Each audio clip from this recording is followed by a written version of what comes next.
dele like y suscríbase en el canal São Paulo.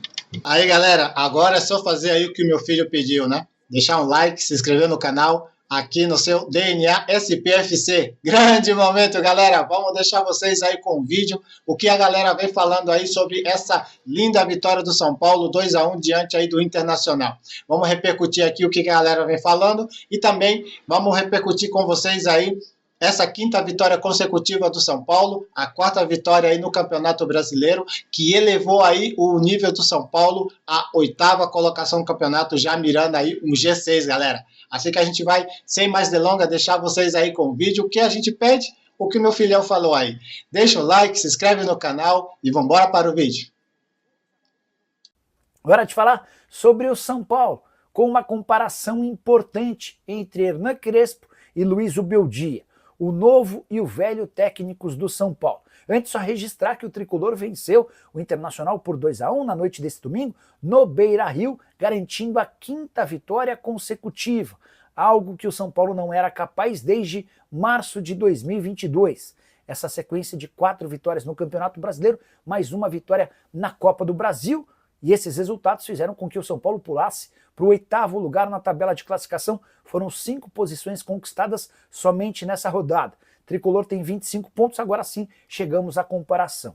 São Paulo de Hernan Crespo disputou 6 jogos no Campeonato Brasileiro com 13 pontos conquistados.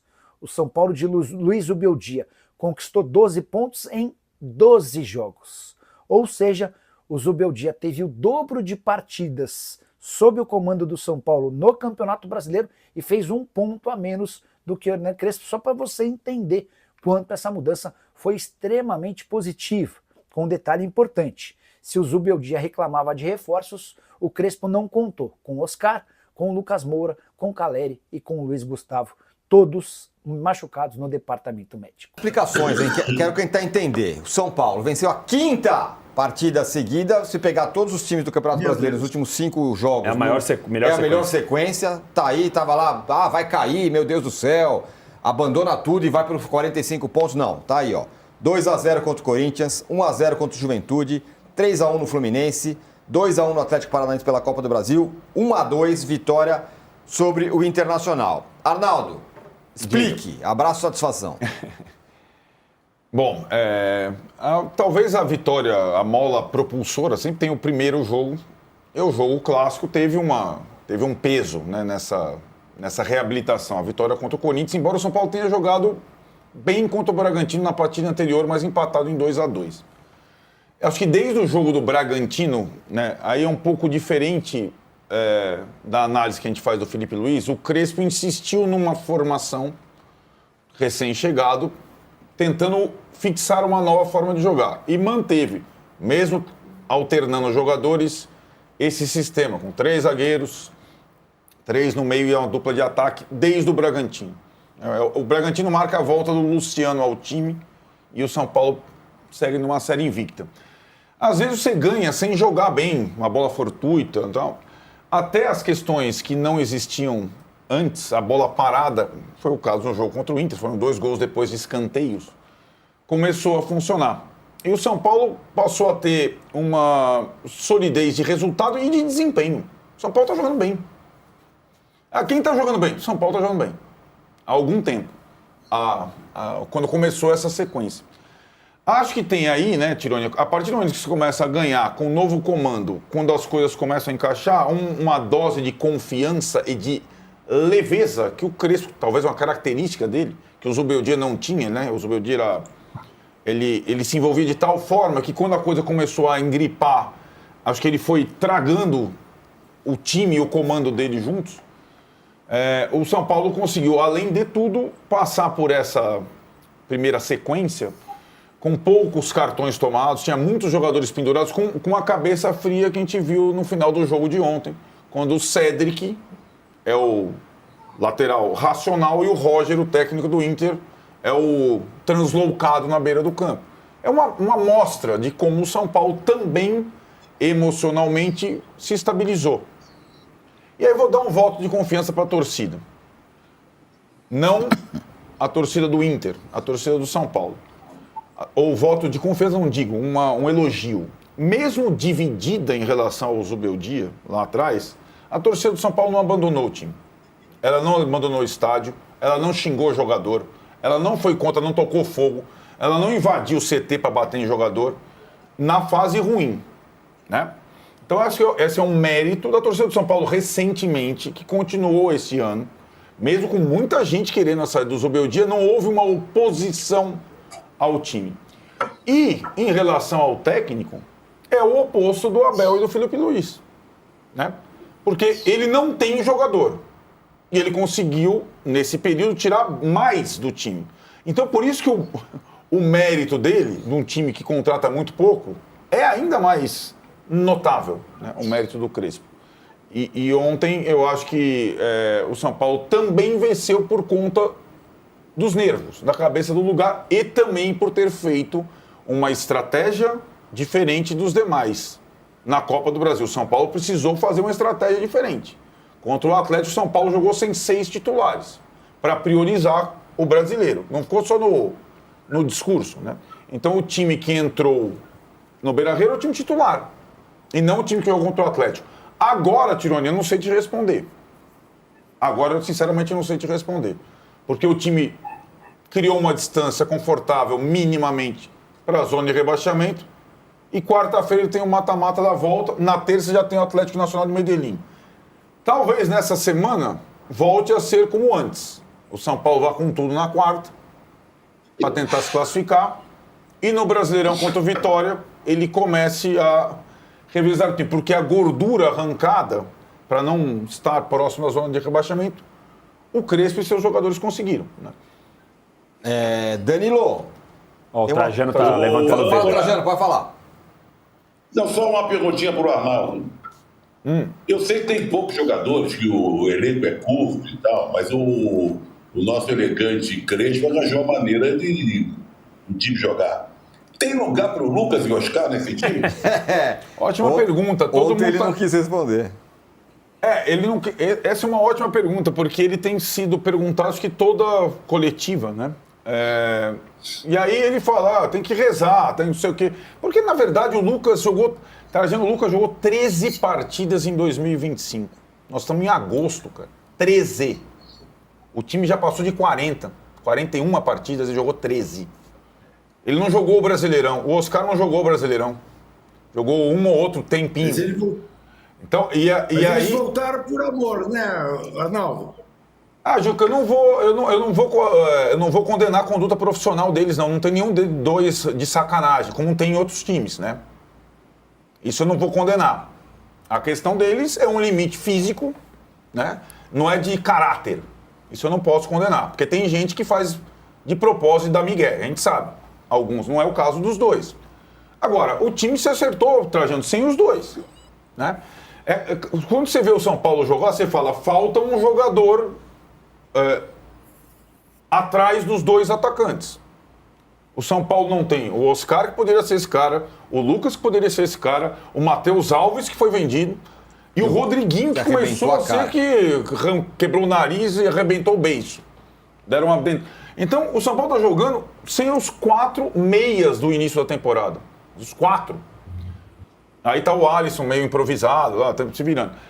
Em tese, Trajano, se algum dos dois estiver são algum dia, Oscar ou Lucas, o cara entra no lugar do Alisson e continua a estrutura. Os dois juntos, acho muito difícil. Como já era no ano passado, no começo do ano, desculpa, juntar os dois, né?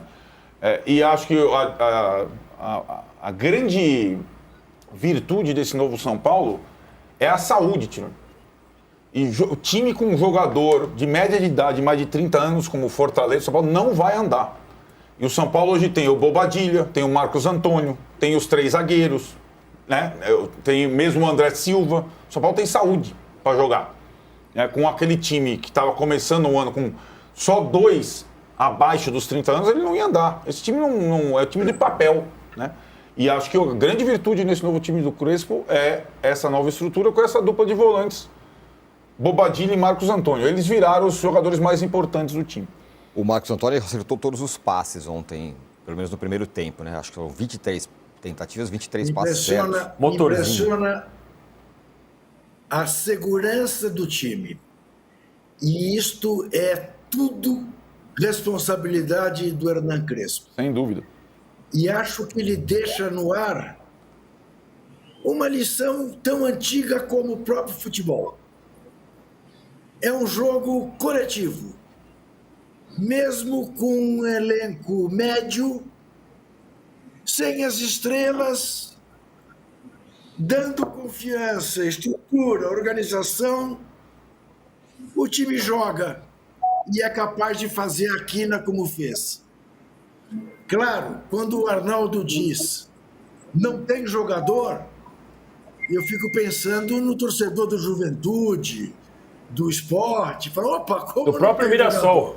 Claro que tem jogador, mas não tem jogador como o Flamengo tem, como o Palmeiras tem, como o Corinthians tem, e está fazendo a campanha que está fazendo. Porque este jogo é coletivo, senhoras e senhores. É isso. Sem dúvida. Quando eu falo não tem jogador para 3 competições simultâneas. Não, sim. Né?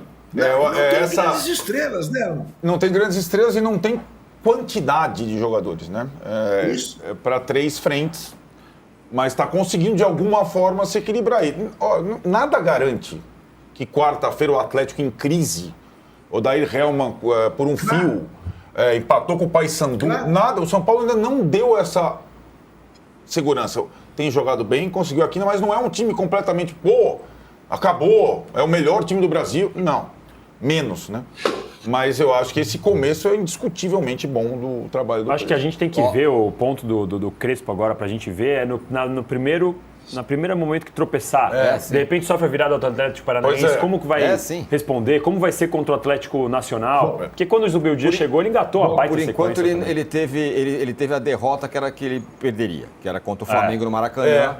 Na estreia, Flamengo voando, voltando no Mundial. E a resposta foi rápida, né? Porque perdeu do Flamengo, empatou com o Bragantino. Bem aquela derrota. Isso. Disse que dava graças a Deus por não voltar a jogar com o Flamengo no Maracanã, reconheceu os seus limites. Agora, temos que lembrar, o Atlético Paranaense tem no São Paulo a sua principal caroço na garganta. É verdade. Né? O grande rival fora do Paraná, do Atlético, é o São Paulo. Então, vai ter um clima duro na Arena da Baixada. O problema é que ultimamente os caroços têm matado o Atlético Paranaense de tosse. Preciso fazer um intervalo. Muito bem, galera. Esse foi o vídeo aí que a gente deixou com vocês. Aí todos os créditos vai estar na descrição desse vídeo aí pra galera do UOL Sport, né? Se vocês gostam do trabalho dos caras, vão lá, se inscreva no canal deles também. E aproveita, se inscreva cá no nosso também, né? Dá aquela força, dá aquela moral, deixa o like aí. E o São Paulo, a próxima apresentação do São Paulo vai ser aí na próxima quinta-feira, né? Diante do Atlético Paranaense, o jogo de volta aí. E o São Paulo ganhou o primeiro jogo de 2-1, né? Então o próximo jogo vai ser na próxima quinta-feira, transmissão aí do Prime Video. Lucas Moura, o próximo, estão falando aí do retorno do Lucas Moura, e o retorno do Lucas Moura muito provavelmente vai ser contra o Nacional do Uruguai aí pelo campeonato da Copa Libertadores, galera. Então o Lucas Moura muito provavelmente só volta. A gente vai, à medida que o tempo vai passando, a gente vai conversar um pouco mais durante a semana aí do Lucas Moura. Aí eu concordo com tudo que a galera aí falou, né, do All Sports aí, porque o São Paulo vinha daquela coisa de que eu falei no vídeo de ontem, se você procurar aí, tá aí no canal também, o vídeo de ontem eu falei que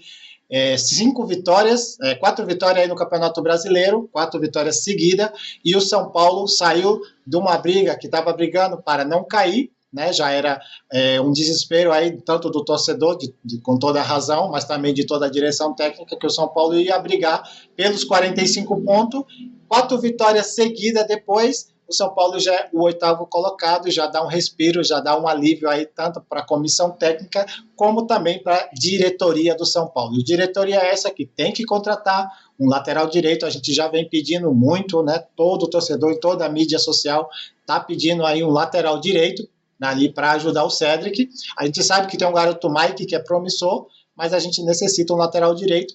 E agora também pela lesão aí do Oscar, a gente necessita de um meia, porque a gente sabe, um meia de ligação, porque a gente sabe que não é trabalho do Alisson. O Alisson está perdido jogando como meia de ligação, né?